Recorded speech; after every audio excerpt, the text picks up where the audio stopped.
കാസർഗോഡ് നീലേശ്വരത്ത് നിർമ്മാണത്തിലിരിക്കുന്ന വീടിന്റെ സ്ലാബ് തകർന്ന് വിദ്യാർത്ഥിക്ക് ദാരുണാന്ത്യം.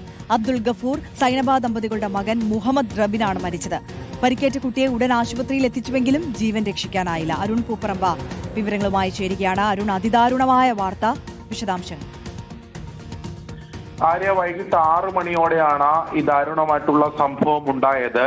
അയൽവാസിയുടെ നിർമ്മാണത്തിലിരിക്കുന്ന വീടിന് സമീപത്ത് നിന്ന് ഈ കുട്ടി കളിക്കുകയായിരുന്നു, വിദ്യാർത്ഥി കളിക്കുകയായിരുന്നു. അതിനിടെ ആ നിർമ്മാണത്തിലിരിക്കുന്ന കെട്ടിടത്തിന്റെ സ്ലാബ് തകർന്ന് താഴേക്ക് വീഴുകയായിരുന്നു. കുട്ടി തൊട്ട് താഴെ നിന്നായിരുന്നു കളിച്ചുകൊണ്ടിരുന്നത്. ഈ കുട്ടിയുടെ ദേഹത്തേക്ക് ഈ സ്ലാബ് പതിക്കുകയും പിന്നീട് ആശുപത്രിയിലേക്ക് മാറ്റുകയും ചെയ്തു. ആശുപത്രിയിൽ പെട്ടെന്ന് തന്നെ എത്തിച്ചെങ്കിലും ജീവൻ രക്ഷിക്കാനായില്ല എന്നതാണ് സങ്കടകരമായിട്ടുള്ള കാര്യം. നീലേശ്വരത്തെ അബ്ദുൾ ഗഫൂർ സൈനബ ദമ്പതികളുടെ മകനാണ് ഈ 12-കാരൻ മരിച്ചിട്ടുള്ളത്. എന്തായാലും ദാരുണമായിട്ടുള്ള സംഭവമാണ്. ഇന്ന് വൈകിട്ട് 6 മണിയോടെയാണ് ഈ അപകടമുണ്ടായത്. നിർമ്മാണത്തിലിരിക്കുന്ന വീടിന്റെ സ്ലാബ് തകർന്നാണ് വിദ്യാർത്ഥി മരണപ്പെട്ടത്. അരുൺ പൂപ്പറമ്പയാണ് വിശദാംശങ്ങൾ നൽകിയത്.